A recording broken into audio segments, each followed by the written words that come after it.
আলহামদুলিল্লাহ, আল্লাহ পাকের দরবারে শুকর আদায় করার জন্য আমরা সকলেই বলি আলহামদুলিল্লাহ। এই বিজয়টা আসলে আমার নাই, বিজয়টা হইল ইসলামের। এই বিজয়টা হইল বরগুনা, আমতলী এবং তালতলীর জনগণের। ত্রয়োদশ জাতীয় সংসদ নির্বাচন ও গণভোট 109 বরগুনা 1, আমতলী, তালতলী ও বরগুনা নিয়ে গঠিত এ আসনে কোনো অপ্রীতিকর ঘটনা ছাড়াই সকাল 7টা 30 মিনিট থেকে বিকাল 4টা 30 মিনিট পর্যন্ত টানা ভোট গ্রহণ অনুষ্ঠিত হয়। এ আসনে মোট 4 জন প্রার্থী প্রতিদ্বন্দ্বিতা করেন।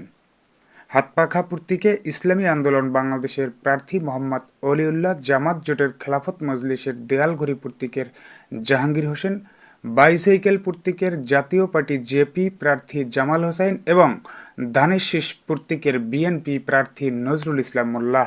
আসনের মোট 190টি কেন্দ্রের সবগুলোর ফলাফল পোস্টাল ভোটসহ ঘোষণা করা হয়েছে। ঘোষিত ফলাফলে দেখা যায়, হাতপাখা প্রতীকের মোহাম্মদ অলিউল্লাহ পেয়েছেন 1,40,291 ভোট। অন্যদিকে তার নিকটতম প্রতিদ্বন্দ্বী ধানের শীষ প্রতীকের নজরুল ইসলাম মোল্লা পেয়েছেন 1,36,145 ভোট। ফলাফল অনুযায়ী মোহাম্মদ অলিউল্লাহ 4,146 ভোট বেশি পেয়ে বেসরকারিভাবে বিজয়ী হয়েছেন।